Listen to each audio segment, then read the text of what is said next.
Hello and welcome. Today I'm going to use Have a Chill Summer and Day at the Beach club items from Spellbinders to create two beautiful cards. So I will get into what those products are later. And I'm just going to talk about the process of watercoloring a beach at the beginning of this video. So if you're interested in learning how to do that, stick around. First, I went ahead with they call it a mop brush, and just really soaked my paper with water. Then, using different blues, I wanted to get a very thick layer of blue onto my card to start it off. Then I'm going to focus a darker area towards where the edge of the watercolor comes to.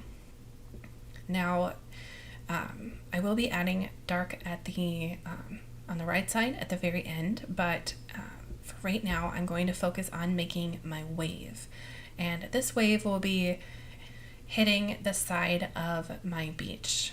So to make my wave, I'm going to go ahead and use my heat gun here and just dry off my project a little bit and wipe up any excess water that I have. With more of a dry brush, I'm going to go ahead in with my acrylic white paint. Now, this is nothing fancy. I believe it was 99 cents at Walmart.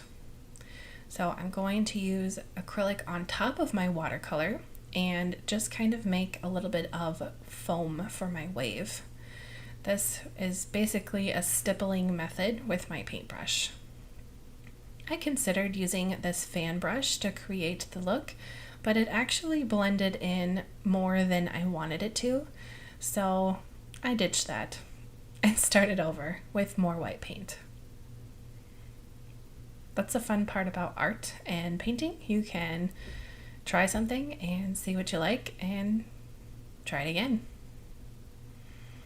So this time I went in with that mop oval brush, and it was very, very dry. And with that acrylic paint, it helped to create more of a splash. And some of the paint went onto the white area of my watercolor paper, and that was just fine with me, because now that I add this sand at the bottom, it does show some of the acrylic paint through the watercolor. And that's okay with me, because I wanted it to look like it was splashing onto the shore.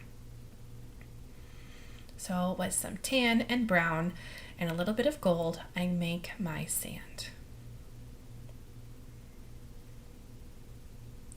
Now my paper is quite wet, so sometimes I will go ahead and use my heat tool just to kind of set it off.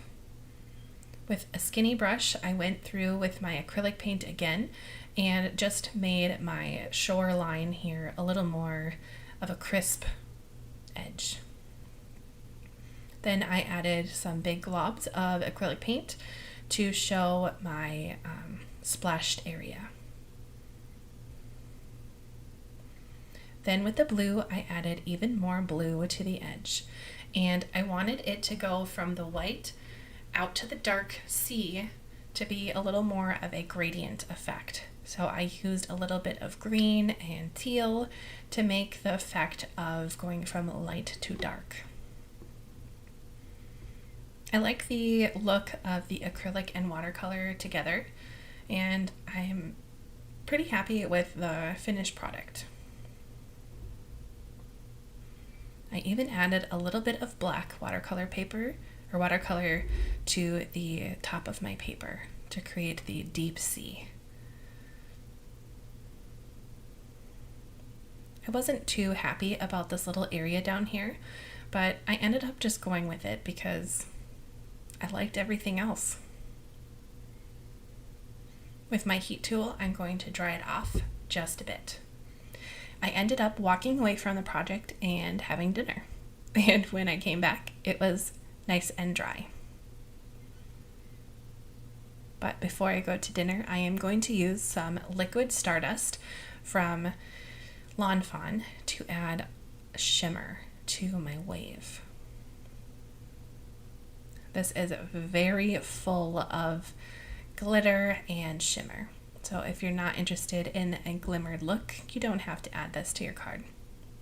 Now this was another scene that I created before my first one, And I just wanted the scene to speak for itself and use this very simple stamp from the monthly subscription.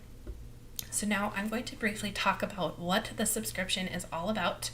If you clicked on this video because it was a watercolor video, hello, welcome to the card world. I hope you stick around because making cards is so fun. So basically, Spellbinders is a company that sells stamps and dies and other products that are related to cards. And you can sign up for monthly subscriptions for stamps and dies and even card kits where you get to get materials and make your own cards. So in this video, I'm showcasing this stamp set that has fun sentiments like sunshine and good times, and the other one is translated into the good life. So now I'm going to put my watercolor projects onto a card base. That way it turns my piece from a watercolor image into a card. Now I will have to trim down my card base just a little bit, and if you see me kind of wiggling my fingers around, it's because that liquid stardust is a bit of a shimmer and it was getting on my hands, and I just wanted it to be on the white acrylic paint, so I had to be a little careful. So if you're interested in checking out any of the club items from Spellbinders, I do have a link in the description below. Now I am going to use the die cut pieces from the die of the month, the small die of the month. Now this has a little flip-flop image. This is a very, very small part of the whole die, and I loved how cute the flip-flops were, so I had to make a little beach scene just for the flip-flops. They were totally my inspiration for both of these cards.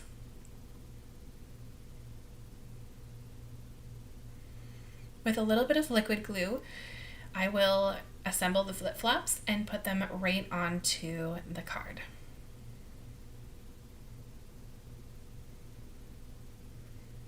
The liquid glue that I use is Barely Art liquid glue. It dries clear, and you can buy it from the Spellbinders website as well. I'm only going to add a pair of flip-flops to this card on the left because it's more of a closer view of the water, and the other one's more of a zoomed out view. So I don't think the flip-flops really work to scale, but it still is a very nice little stamp to add to the bottom of it. Here's a look at both finished cards, and you can really see that liquid stardust. Thank you so much for watching the video, and if you've enjoyed it or learned anything, please go ahead and like the video and subscribe for even more videos. Thanks for watching. Bye!